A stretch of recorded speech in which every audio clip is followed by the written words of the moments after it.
Hi ವೀಕ್ಷಕರೇ, ಎಲ್ಲರಿಗೂ ನಮಸ್ಕಾರ. ನೋಡಿ, ಸರ್ಕಾರದಿಂದ ಪ್ರತಿಯೊಂದು ಗೃಹಲಕ್ಷ್ಮಿ ಫಲಾನುಭವಿಗಳಿಗೆ ಒಟ್ಟಿಗೆ 6,000 ಹಣನ ಈ ಜುಲೈ ತಿಂಗಳಲ್ಲಿ ನಿಮ್ಮ ಬ್ಯಾಂಕ್ ಖಾತೆಗೆ ಜಮಾ ಮಾಡುವುದಾಗಿ ಡಿ.ಕೆ. ಶಿವಕುಮಾರ್ ಅವರು ಪ್ರತಿಯೊಬ್ಬರಿಗೂ ಭರ್ಜರಿ ಗುಡ್ಡಿಸ್ನ ಕೊಟ್ಟಿದ್ದಾರೆ. ಮತ್ತು 4 ಲಕ್ಷಕ್ಕಿಂತ ಅಧಿಕ ಮಹಿಳೆಯರಿಗೆ ಗೃಹಲಕ್ಷ್ಮಿ ಹಣನ ಕ್ಯಾನ್ಸಲ್ ಮಾಡಿದ್ದು, ನಿಮ್ಮ ಬ್ಯಾಂಕ್ ಖಾತೆಗೂ ಕೂಡ ಹಣ ಕ್ಯಾನ್ಸಲ್ ಆಗುವ ಸಾಧ್ಯತೆ ಇದೆ. ಈಗಾಗಲೇ ಸರ್ಕಾರ ಪ್ರತಿ ಫಲಾನುಭವಿಗಳಿಗೆ ಈ ಗೃಹಲಕ್ಷ್ಮಿ ಯೋಜನೆಯ 6,000 ಹಣನ ಜಮಾ ಮಾಡಿದ್ದು, ನಿಮ್ಮ ಬ್ಯಾಂಕ್ ಖಾತೆಗೂ ಕೂಡ ಸರ್ಕಾರದಿಂದ ನಾಳೆ ಶುಕ್ರವಾರ ಜುಲೈ 3ರಂದು ಕರ್ನಾಟಕದ 25 ಜಿಲ್ಲೆಗಳಿಗೆ ಸರ್ಕಾರ ಮಧ್ಯಾಹ್ನ 2 ಗಂಟೆಯ ನಂತರ ಈ ಗೃಹಲಕ್ಷ್ಮಿ ಯೋಜನೆಯ 6,000 ಹಣನ ಜಮಾ ಮಾಡ್ತಾ ಇದೆ. ರೇಷನ್ ಕಾರ್ಡ್ ದಾರರಿಗೂ ಕೂಡ 3 ಭರ್ಜರಿ ಗುಡ್ಡಿಸ್ನ ಕೊಟ್ಟಿದೆ ಮತ್ತು ಹೊಸ ರೇಷನ್ ಕಾರ್ಡ್ಗೆ ಅರ್ಜಿ ಕೂಡ ಸ್ವೀಕಾರ ಮಾಡ್ತಾ ಇದೆ. ಹಾಗಾದರೆ ಸರ್ಕಾರ ಕೊಟ್ಟಿರುವ ಮಾಹಿತಿ ಏನು ಅಂತ ತಿಳಿಸ್ಕೊಡ್ತೀನಿ. ಅದಕ್ಕಿಂತ ಮೊದಲು ನೀವು ನನ್ನ ಚಾನಲ್ನ ಸಬ್ಸ್ಕ್ರೈಬ್ ಆಗಿಲ್ಲ ಅಂದರೆ ದಯಮಾಡಿ ಪ್ರತಿಯೊಬ್ಬರು ಚಾನಲ್ನ ಸಬ್ಸ್ಕ್ರೈಬ್ ಮಾಡಿಕೊಂಡು ಹಾಗೆ ವಿಡಿಯೋಗೆ ಒಂದು ಲೈಕ್ನ ಕೊಡಿ. ಹೌದು ವೀಕ್ಷಕರೇ, ಸರ್ಕಾರದಿಂದ ಪ್ರತಿಯೊಂದು ಗೃಹಲಕ್ಷ್ಮಿ ಫಲಾನುಭವಿಗಳಿಗೆ ಒಂದು ಭರ್ಜರಿ ಗುಡ್ಡಿಸ್ನ ಕೊಟ್ಟಿದ್ದಾರೆ. ನಿಮ್ಮ ಬ್ಯಾಂಕ್ ಖಾತೆಗೆ 6,000 ಗೃಹಲಕ್ಷ್ಮಿ ಹಣನ ಈಗಾಗಲೇ ಸರ್ಕಾರ ಜಮಾ ಮಾಡುವುದಾಗಿ ನಿರ್ಧಾರ ಮಾಡಿದ್ದು, ಈಗಾಗಲೇ 6,000 ಹಣ ಫಲಾನುಭವಿಗಳ ಬ್ಯಾಂಕ್ ಖಾತೆಗೆ ತಲುಪ್ತಾ ಇದೆ. ನಿಮ್ಮ ಬ್ಯಾಂಕ್ ಖಾತೆಗೆ ಹಣ ಬರುತ್ತೋ ಬರೋದಿಲ್ವೋ ಅಂದರೆ ಸುಮಾರು 4 ಲಕ್ಷಕ್ಕಿಂತ ಅಧಿಕ ಮಹಿಳೆಯರಿಗೆ ಇನ್ನು ಮುಂದೆ ಗೃಹಲಕ್ಷ್ಮಿ ಹಣ ಕ್ಯಾನ್ಸಲ್ ಆಗ್ತಾ ಇದೆ. ಅದೇ ರೀತಿ ನಿಮ್ಮ ಬ್ಯಾಂಕ್ ಖಾತೆಗೂ ಕೂಡ ಕ್ಯಾನ್ಸಲ್ ಆಗುತ್ತೆ. ಒಂದು ವೇಳೆ ನೀವು ಹಣ ಪಡೆಯಲೇಬೇಕು ಅಂದರೆ ಈ ಕೂಡಲೇ ಗೃಹಲಕ್ಷ್ಮಿಗೆ ಮರು ಅರ್ಜಿನ ಹಾಕೋದು ಕಡ್ಡಾಯ. ನಿಮ್ಮ ಊರಿಗೆ ಹತ್ತಿರವಿರುವ ಕರ್ನಾಟಕ 1, ಗ್ರಾಮ 1 ಅಥವಾ ಬೆಂಗಳೂರು 1 ಸೇವಾ ಕೇಂದ್ರಕ್ಕೆ ಹೋಗಿ ನೀವು ಗೃಹಲಕ್ಷ್ಮಿಗೆ ಮರು ಅರ್ಜಿನ ಹಾಕಬೇಕಾಗುತ್ತೆ. ಅದೇ ರೀತಿ ಈಗಾಗಲೇ ಸರ್ಕಾರ ಗೃಹಲಕ್ಷ್ಮಿ ಯೋಜನೆಯ 6,000 ಹಣನ ನಿಮ್ಮ ಬ್ಯಾಂಕ್ ಖಾತೆಗೆ ಜಮಾ ಮಾಡ್ತಾ ಇದೆ. ಯಾರೆಲ್ಲ ಫಲಾನುಭವಿಗಳು ಗೃಹಲಕ್ಷ್ಮಿ ಹಣಕ್ಕಾಗಿ ವೇಟ್ ಮಾಡ್ತಾ ಇದ್ರಿ, ನಿಮ್ಮ ಬ್ಯಾಂಕ್ ಖಾತೆಗೆ ಕಳೆದ ಜೂನ್ ತಿಂಗಳ 32ನೇ ಕಂತು, ಮೇ ತಿಂಗಳ 31ನೇ ಕಂತು ಹಾಗೂ ಏಪ್ರಿಲ್ ತಿಂಗಳ ಹಣ ಪೆಂಡಿಂಗ್ ಇದ್ದರೆ ಏಪ್ರಿಲ್ ತಿಂಗಳ 30ನೇ ಕಂತಿನ ಹಣ ಕೂಡ ಬರ್ತಾ ಇದ್ದು, ಒಟ್ಟು 6,000 ಹಣನ ನಾಳೆ ಶುಕ್ರವಾರ ಜುಲೈ 3ರಂದು ಕರ್ನಾಟಕದ ಒಟ್ಟು 25 ಜಿಲ್ಲೆಗಳಿಗೆ ಮಧ್ಯಾಹ್ನ 2 ಗಂಟೆಯ ನಂತರ ಈ 6,000 ಹಣನ ಜಮಾ ಮಾಡ್ತಾ ಇದೆ. ಹಾಗಾದರೆ ಯಾವ ಜಿಲ್ಲೆಗಳಿಗೆ ಹಣ ಬರುತ್ತೆ ಅಂದರೆ ಬಾಗಲಕೋಟೆ, ಬೆಂಗಳೂರು ನಗರ, ಬೆಂಗಳೂರು ಗ್ರಾಮಾಂತರ, ಬೆಳಗಾವಿ, ಬಳ್ಳಾರಿ, ಬೀದರ್, ವಿಜಯನಗರ, ಚಾಮರಾಜನಗರ, ಚಿಕ್ಕಬಳ್ಳಾಪುರ, ಚಿಕ್ಕಮಗಳೂರು, ಚಿತ್ರದುರ್ಗ, ದಕ್ಷಿಣ ಕನ್ನಡ, ದಾವಣಗೆರೆ, ಧಾರವಾಡ, ಗದಗ, ಕಲಬುರಗಿ, ಹಾಸನ, ಹಾವೇರಿ, ಕೊಡಗು, ಕೋಲಾರ, ಕೊಪ್ಪಳ, ಮಂಡ್ಯ, ಮೈಸೂರು, ರಾಯಚೂರು, ರಾಮನಗರ, ಶಿವಮೊಗ್ಗ, ತುಮಕೂರು, ಉಡುಪಿ, ಉತ್ತರ ಕನ್ನಡ ಮತ್ತು ಯಾದಗಿರಿ ಹೀಗೆ ಸರ್ಕಾರ ಪ್ರತಿ ಫಲಾನುಭವಿಗಳಿಗೆ ಈ ಗೃಹಲಕ್ಷ್ಮಿ ಯೋಜನೆಯ 6,000 ಹಣನ ಜಮಾ ಮಾಡ್ತಾ ಇದೆ. ಆದರೆ ಸಾಕಷ್ಟು ಮಹಿಳೆಯರಿಗೆ ಗೃಹಲಕ್ಷ್ಮಿ ಹಣ ಈಗಾಗಲೇ ಕ್ಯಾನ್ಸಲ್ ಆಗಿದ್ದು, ಯಾವ ಕಾರಣಕ್ಕೆ ಕ್ಯಾನ್ಸಲ್ ಆಗಿದೆ ಮತ್ತು ಸರ್ಕಾರ ಗೃಹಲಕ್ಷ್ಮಿ ಹಣಕ್ಕೆ ಜಾರಿಗೆ ತಂದಿರುವ ಹೊಸ ನಿಯಮಗಳ ಬಗ್ಗೆ ಕೂಡ ನಾನು ನಿಮಗೆ ತಿಳಿಸ್ಕೊಡ್ತಾ ಇದ್ದೀನಿ.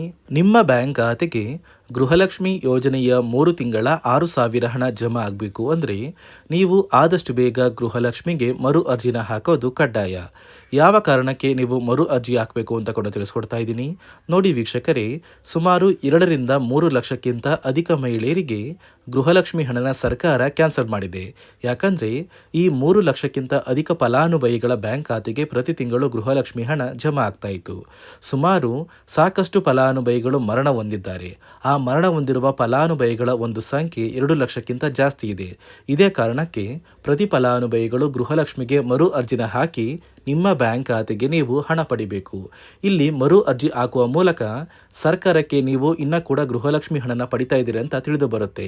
ಮತ್ತು ಯಾರೆಲ್ಲ ಫಲಾನುಭವಿಗಳು ಮರು ಅರ್ಜಿನ ಹಾಕೋಲ್ಲ ಅಂತಹ ಫಲಾನುಭವಿಗಳ ಒಂದು ಹೆಸರನ್ನ ಗೃಹಲಕ್ಷ್ಮಿ ಯೋಜನೆಯ ಅರ್ಹರ ಪಟ್ಟಿಯಿಂದ ಸರ್ಕಾರ ಕ್ಯಾನ್ಸಲ್ ಮಾಡುತ್ತೆ. ಸರ್ಕಾರಕ್ಕೆ 2 ಲಕ್ಷಕ್ಕಿಂತ ಅಧಿಕ ಮಹಿಳೆಯರು ಮರಣ ಹೊಂದಿರೋದು ತಿಳಿದು ಬಂದಿದೆ.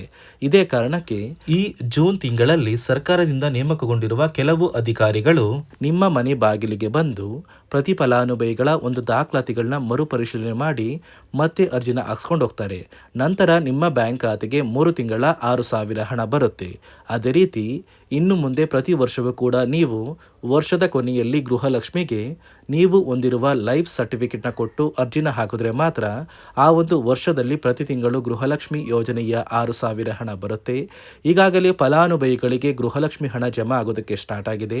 ಆದಷ್ಟು ಬೇಗ ಈ ಜೂನ್ ತಿಂಗಳಲ್ಲಿ ಪ್ರತಿಯೊಬ್ಬರು ಗೃಹಲಕ್ಷ್ಮಿಗೆ ಮರು ಅರ್ಜಿನ ಹಾಕಿ ಈ ಒಂದು ಹಣನ ಪಡ್ಕೊಳ್ಳಿ. ಮತ್ತು ಸರ್ಕಾರ ಈ ಗೃಹಲಕ್ಷ್ಮಿ ಹಣಕ್ಕೆ ಕೆಲವು ನಿಯಮಗಳನ್ನ ಕೂಡ ಜಾರಿಗೆ ತಂದಿದೆ. ಅದೇ ರೀತಿ ರೇಷನ್ ಕಾರ್ಡ್ ಹೊಂದಿರುವ ಪ್ರತಿಯೊಂದು ಕಾರ್ಡ್ದಾರರಿಗೂ ಕೂಡ ಸರ್ಕಾರ 3 ಮುಖ್ಯವಾದ ಭರ್ಜರಿ ಗುಡ್ ನ್ಯೂಸ್ನ ಕೊಟ್ಟಿದ್ದು, ಮೊದಲ ಒಂದು ಗುಡ್ ನ್ಯೂಸ್ ಬಂದು ಸರ್ಕಾರ ಹೊಸ ರೇಷನ್ ಕಾರ್ಡ್ಗೆ ಅರ್ಜಿನ ಸ್ವೀಕಾರ ಮಾಡ್ತಾ ಇದೆ. ನೀವು ಕೂಡ ಹೊಸ ರೇಷನ್ ಕಾರ್ಡ್ನ ಪಡಿಬೇಕು ಅಂದರೆ ಆದಷ್ಟು ಬೇಗ ಅರ್ಜಿನ ಹಾಕಿ.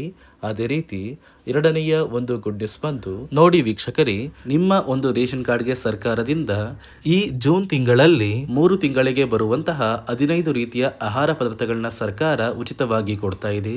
ಈ ಜೂನ್ ತಿಂಗಳಲ್ಲಿ ಸಿಗಬೇಕಾಗಿರುವಂತಹ ಇಂದಿರಾ ಕಿಟ್ ಮತ್ತು ಮೇ ತಿಂಗಳಲ್ಲಿ ನಿಮಗೆ ಬರಬೇಕಾಗಿರುವಂತಹ ಒಂದು ಇಂದಿರಾ ಕಿಟ್, ಅದೇ ರೀತಿ ಏಪ್ರಿಲ್ ತಿಂಗಳಲ್ಲೂ ಕೂಡ ನಿಮ್ಮ ಒಂದು ರೇಷನ್ ಕಾರ್ಡ್ಗೆ ಇಂದಿರಾ ಕಿಟ್ನ ಕೊಟ್ಟಿಲ್ಲ. ಒಟ್ಟು 3 ತಿಂಗಳ 15 ಆಹಾರ ಪದಾರ್ಥಗಳನ್ನ ಸರ್ಕಾರ ಪ್ರತಿ ಕಾರ್ಡ್ದಾರರಿಗೆ ವಿತರಣೆ ಮಾಡ್ತಾ ಇದೆ. ಮೂರನೆಯ ಒಂದು ಗುಡ್ ನ್ಯೂಸ್ ಬಂದು, ಇನ್ನು ಮುಂದೆ ನೀವು ಉಚಿತ ಅಕ್ಕಿ ಪಡಿಬೇಕು ಅಂದರೆ ಆ ಒಂದು ಬಯೋಮೆಟ್ರಿಕ್ ಮಷಿನ್ ಮೇಲೆ ಬೆರಳಿಡುವಂತಹ ಅವಶ್ಯಕತೆ ಇಲ್ಲ.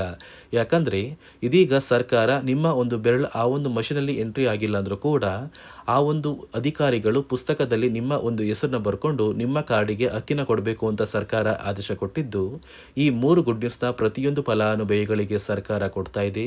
ಇದರ ಜೊತೆಗೆ ನಿಮ್ಮ ಬ್ಯಾಂಕ್ ಖಾತೆಗೆ ಗೃಹಲಕ್ಷ್ಮಿ ಯೋಜನೆಯ ಹಣ ಇನ್ನು ಮುಂದೆ ಬರಬೇಕು ಅಂದರೆ 5 ರೀತಿಯ ಹೊಸ ನಿಯಮಗಳನ್ನ ನೀವು ಪಾಲಿಸಬೇಕು ಅಂತ ಸರ್ಕಾರ ಆದೇಶ ಕೊಟ್ಟಿದೆ. ಅದೇ ರೀತಿ ನೋಡಿ ಸ್ನೇಹಿತರೆ, ಈ ಬಾರಿ ಸುಮಾರು 3 ಲಕ್ಷಕ್ಕಿಂತ ಅಧಿಕ ಫಲಾನುಭವಿಗಳ ಬ್ಯಾಂಕ್ ಖಾತೆಗೆ ಸರ್ಕಾರ ಗೃಹಲಕ್ಷ್ಮಿ ಯೋಜನೆಯ ಹಣನ ಜಮಾ ಮಾಡ್ತಾ ಇಲ್ಲ. ಕಾರಣ ಏನು ಅಂದರೆ, ನಿಮ್ಮ ಬ್ಯಾಂಕ್ ಖಾತೆಗೆ ಡೆಬಿಟ್ ಮೂಲಕ ಹಣ ಜಮಾ ಮಾಡುವಂತಹ ಸಂದರ್ಭದಲ್ಲಿ ಸರ್ಕಾರ ಸಾಕಷ್ಟು ಫಲಾನುಭವಿಗಳ ಒಂದು ಬ್ಯಾಂಕ್ ಖಾತೆಗೆ ಹಣ ಜಮಾ ಮಾಡೋದನ್ನು ಕ್ಯಾನ್ಸಲ್ ಮಾಡಿದೆ. ಯಾಕಂದರೆ ಇತ್ತೀಚೆಗೆ ಹಣಕಾಸು ಇಲಾಖೆ ಜಾರಿಗೆ ತಂದಿರುವ 5 ನಿಯಮಗಳ ಆಧಾರದ ಮೇಲೆ ಪ್ರತಿಯೊಂದು ಫಲಾನುಭವಿಗಳಿಗೆ ಸರ್ಕಾರ ಈ ಒಂದು ಹಣನ ಜಮಾ ಮಾಡ್ತಾ ಇದ್ದು, ಯಾರೆಲ್ಲ ಫಲಾನುಭವಿಗಳು ಈ ನಿಯಮಗಳನ್ನ ಪಾಲಿಸಿಲ್ಲ ನಿಮ್ಮ ಬ್ಯಾಂಕ್ ಖಾತೆಗೂ ಕೂಡ ಹಣ ಜಮಾ ಆಗೋದಿಲ್ಲ. ಹಾಗಾದರೆ ಬನ್ನಿ ಸ್ನೇಹಿತರೆ, ಸರ್ಕಾರ ಜಾರಿಗೆ ತಂದಿರುವ ಆ 5 ಹೊಸ ನಿಯಮಗಳು ಏನು ಅಂತ ನಾನು ನಿಮಗೆ ತಿಳಿಸ್ಕೊಡ್ತಾ ಇದ್ದೀನಿ.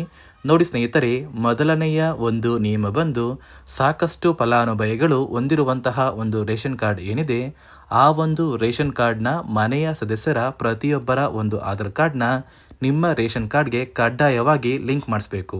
ಅಂದರೆ ಈ ಒಂದು ಲಿಂಕ್ ಮಾಡಿಸುವಂತಹ ಒಂದು ಪ್ರೊಸೀಜರ್ಗೆ ಸರ್ಕಾರ KYC ಅಂತ ಕರೀತಾರೆ. ನಿಮ್ಮ ರೇಷನ್ ಕಾರ್ಡ್ಗೆ ಇನ್ನೂ ಸಹ KYC ಆಗಿಲ್ಲ ಅಂದರೆ ನಿಮ್ಮ ಬ್ಯಾಂಕ್ ಖಾತೆಗೆ ಸರ್ಕಾರ ಮುಂದಿನ ದಿನಗಳಲ್ಲಿ ಗೃಹಲಕ್ಷ್ಮಿ ಯೋಜನೆಯ ಹಣನ ಕ್ಯಾನ್ಸಲ್ ಮಾಡುತ್ತೆ.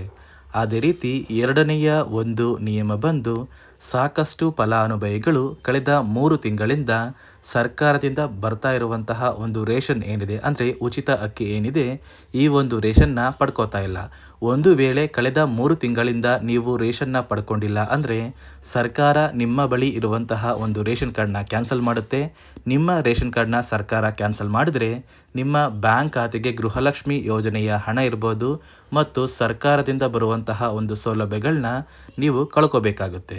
ಅದೇ ರೀತಿ ಮೂರನೆಯ ಒಂದು ನಿಯಮ ಬಂದು, ನೋಡಿ ಸ್ನೇಹಿತರೆ, ನಿಮ್ಮ ಬಳಿ ಇರುವಂತಹ ಒಂದು ಆಧಾರ್ ಕಾರ್ಡ್ ಏನಿದೆ, ಆ ಒಂದು ಆಧಾರ್ ಕಾರ್ಡ್ನ ಕಳೆದ 15 ವರ್ಷಗಳಲ್ಲಿ ನೀವು ಯಾವುದೇ ರೀತಿಯ ಒಂದು ತಿದ್ದುಪಡಿನ ಮಾಡಿಸಿಲ್ಲ ಅಂದರೆ ನಿಮ್ಮ ಬ್ಯಾಂಕ್ ಖಾತೆಗೆ ಸರ್ಕಾರ ಗೃಹಲಕ್ಷ್ಮಿ ಯೋಜನೆಯ ಹಣನ ಕ್ಯಾನ್ಸಲ್ ಮಾಡುತ್ತೆ. ಯಾಕಂದರೆ ಸರ್ಕಾರದಿಂದ ಬಂದಿರುವಂತಹ ಒಂದು ಆದೇಶದ ಪ್ರಕಾರ ಪ್ರತಿಯೊಂದು ಫಲಾನುಭವಿಗಳು ಕಳೆದ 15 ವರ್ಷಗಳಲ್ಲಿ ಯಾವುದೇ ರೀತಿಯ ಒಂದು ತಿದ್ದುಪಡಿನ ನಿಮ್ಮ ಆಧಾರ್ ಕಾರ್ಡ್ಗೆ ನೀವು ಮಾಡಿಸಿಲ್ಲ ಅಂದರೆ ಕಡ್ಡಾಯವಾಗಿ ಆದಷ್ಟು ಬೇಗ ನಿಮ್ಮ ಆಧಾರ್ ಕಾರ್ಡ್ಗೆ ತಿದ್ದುಪಡಿನ ಮಾಡಿಸಿ. ಅದೇ ರೀತಿ ನಾಲ್ಕನೆಯ ಒಂದು ನಿಯಮ ಬಂದು, ನಿಮ್ಮ ಕುಟುಂಬದ ಒಂದು ವಾರ್ಷಿಕ ಆದಾಯ 7 ಲಕ್ಷಕ್ಕಿಂತ ಕಡಿಮೆ ಇರಬೇಕು.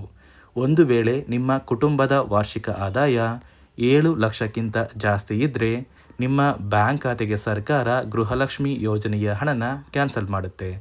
ಅದೇ ರೀತಿ 5ನೆಯ ಒಂದು ನಿಯಮ ಬಂದು, ನಿಮ್ಮ ಕುಟುಂಬದ ಸದಸ್ಯರು ಅಥವಾ ಗೃಹಲಕ್ಷ್ಮಿ ಯೋಜನೆಯ ಫಲಾನುಭವಿಗಳು ಯಾರು ಕೂಡ ಸರ್ಕಾರಿ ನೌಕರರಾಗಿ ಕಾರ್ಯನಿರ್ವಹಿಸ್ತಾ ಇರಬಾರ್ದು.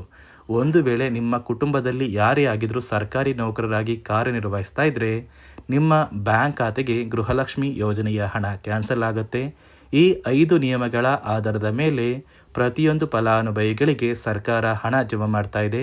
ಒಂದು ವೇಳೆ ನೀವು ಈ 5 ನಿಯಮಗಳನ್ನ ಪಾಲಿಸಿಲ್ಲ ಅಂದರೆ ನೀವು ಕೂಡ ಗೃಹಲಕ್ಷ್ಮಿ ಯೋಜನೆಯ ಹಣದಿಂದ ವಂಚಿತರಾಗಬೇಕಾಗುತ್ತೆ. ನೋಡಿ ವೀಕ್ಷಕರೇ, ಸರ್ಕಾರದಿಂದ ಪ್ರತಿಯೊಂದು ಗೃಹಲಕ್ಷ್ಮಿ ಫಲಾನುಭವಿಗಳಿಗೆ ಒಟ್ಟಿಗೆ 3 ತಿಂಗಳ 6,000 ಹಣನ ಜಮಾ ಮಾಡುವುದಾಗಿ ನಿರ್ಧಾರ ಮಾಡಿದೆ. ಈಗಾಗಲೇ 6,000 ಹಣ ಜಮಾ ಆಗ್ತಾ ಇದ್ದು ನಿಮ್ಮ ಬ್ಯಾಂಕ್ ಖಾತೆಗೂ ಕೂಡ ಬರುತ್ತೆ ಮತ್ತು ರೇಷನ್ ಕಾರ್ಡ್ದಾರರಿಗೆ ಭರ್ಜರಿ ಗುಡ್ಡಿಸ್ನ ಕೊಟ್ಟಿದೆ. ಅದೇ ರೀತಿ ಆದಷ್ಟು ಬೇಗ ಗೃಹಲಕ್ಷ್ಮಿಗೆ ನೀವು ಮರು ಅರ್ಜಿ ಹಾಕಿ ಅಂತ ಹೇಳ್ತಾ ಇದಿಷ್ಟು ಸರ್ಕಾರದಿಂದ ಬಂದಿರುವ ಮಾಹಿತಿಯಾಗಿದ್ದು, ನಾನು ಕೊಟ್ಟಿರುವ ಮಾಹಿತಿ ನಿಮಗೆ ಇಷ್ಟ ಆಗಿದ್ದಲ್ಲಿ ನನ್ನ ಚಾನಲ್ನ ಸಬ್ಸ್ಕ್ರೈಬ್ ಮಾಡಿಕೊಂಡು ಹಾಗೆ ವಿಡಿಯೋಗೆ ಒಂದು ಲೈಕ್ನ ಕೊಡಿ.